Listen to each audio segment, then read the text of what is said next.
Sir ನಮಸ್ಕಾರ. ನನ್ನ ಹೆಸರು ಜಮುನಾ.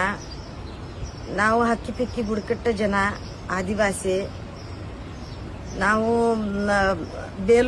ಹಾಸನ ಜಿಲ್ಲೆ ಬೇಲೂರು ತಾಲೂಕು ಹಗ್ರೆ ಪೋಸ್ಟು ಅಂಗಡಿಹಳ್ಳಿ ಗ್ರಾಮ ಅಲ್ಲಿದ್ದವರು ನಾವು ಸರ್. ನಾವು ಅಂದ್ರೆ ತೈಲ ಮಾರೋಕೆ ಈ ತರ ಕೈಕಾಲು ನೋವಿಗೆ ತೈಲ ಮತ್ತೆ ಕೂದಲು ಬೆಳೆ ಎಣ್ಣೆ ಆ ಥರ ಎಲ್ಲ ಮಾಡಿ ನಾವು ಹೊಟ್ಟೆಪಾಡ ಜೀವನ ಮಾಡೋ ಜನ.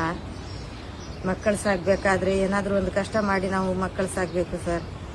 ಈ ಥರ ಎಲ್ಲ ಸಾಲ ಸಪ್ತಿ ಎಲ್ಲ ಮಾಡಿಕೊಂಡು ಹೆಂಗಾದ್ರೂ ಈ ದೇಶದ ಮೇಲೆ ಹೋಗಿ ಒಂದು ಜೀವನ ಮಾಡಿದ್ರೆ ನಮ್ಮ ಮಕ್ಕಳಿಗೂ ಸಾಕ್ಬೋದು ಅಂತ ಹೇಳಿ ಏನೋ ಒಂದು ಜೀವನಕ್ಕೆ ಬಂದಿದ್ದೀವಿ ಸರ್. ಇಲ್ಲಿ ಬಂದಿದ್ದಕ್ಕೆ ಈ ಥರ ಎಲ್ಲ ಬಾಂಬ್ ಬ್ಲಾಸ್ಟ್ ಆಗ್ತಾ ಇತ್ತು. ಹಂಗಾಗಿ ನಾವು ಅದಕ್ಕೆ ಜನ ಎಲ್ಲ ಸೇರಿ ಹೊರಗಡೆ ಹೋಗಿ ಅಂತ ಹೇಳಿದ್ರು. ನಾವು ಎಲ್ಲಿ ಹೋಗೋಣ ಎಲ್ಲಿ ಇರೋಣ ಅಂತ ನಮಗೆ ಗೊತ್ತಾಗ್ತಾ ಇರಲಿಲ್ಲ.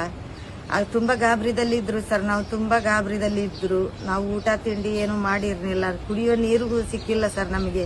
ನಾವು ರಂಜಾನ್ ತಿಂಗಳಲ್ಲಿ ಇರೋದು. ಇದು ಕುಡಿಯೋ ನೀರು, ಹೊರಗಡೆ ನೀರು ಕುಡಿಯಂಗಿಲ್ಲ, ಏನು ಊಟ ಮಾಡಂಗಿಲ್ಲ, ಏನಿಲ್ಲ. ಅದರಲ್ಲಿ ನಾವು ರಾತ್ರಿ ಏನಾದ್ರೂ ಊಟ ಗಿಟ್ಟ ಅಡಿಗೆ ಮಾಡಿ ತಿನ್ನೋಣಂತ ನಾವು ರೂಮಲ್ಲಿ ಹೋಗಿದ್ರು. ಆಗ ತಕ್ಷಣ ನಮ್ಮ ಬಿಲ್ಡಿಂಗ್ ಪಕ್ಕನೇ ಬಿಲ್ಡಿಂಗಲ್ಲಿ ಬ್ಲಾಸ್ಟ್ ಆಯಿತು.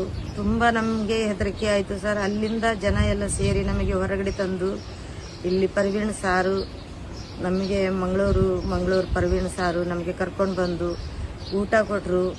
ನಮಗೆ ಊಟ ನೀರು ಮನಿಕೊಳ್ಳೋ ವ್ಯವಸ್ಥೆ ಎಲ್ಲ ತುಂಬ ಸಹಾಯ ಮಾಡಿದ್ರು ಅವರು. ನಮಗೆ ಏನಾದರೂ ಒಂದು ಸರ್ಕಾರದಿಂದ ನಮಗೆ ಇದು ಮಾಡಿ ಸರ್, ಒಂದು ಹೆಲ್ಪ್ ಮಾಡಿ ಸರ್. ನಾವು ತುಂಬ ಕಷ್ಟದಲ್ಲಿ ಇದ್ದೀವಿ ಸರ್.